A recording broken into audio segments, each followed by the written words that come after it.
జైల్లో ఉండి వచ్చినాడు, ఇంకా బెయిల్ మీద తిరుగుతున్నాడు.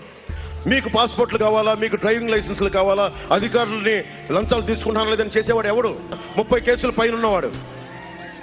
ఇది మనం ఆలోచించాలి. యువతకి మీరు చూస్తుండగా పెద్దవాళ్ళు అయిపోతారు.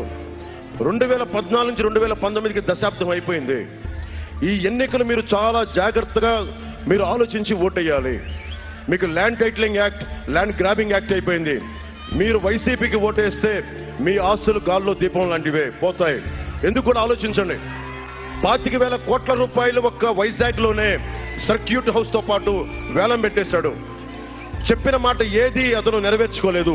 అందుకని వైసీపీ మద్దతుదారులకి మరీ చెప్తున్నా, మీరు ఎస్సీలు కావచ్చు, ఓసీలు కావచ్చు, బీసీలు కావచ్చు, ఎస్టీలు కావచ్చు, మైనారిటీలు కావచ్చు, ఎవరైనా సరే వైఎస్ జగన్ కనుక వైసీపీ కనుక మీరు ఓటేస్తే మీ ఆస్తులకు మీరే హక్కు తీసేసుకుంటున్నారు.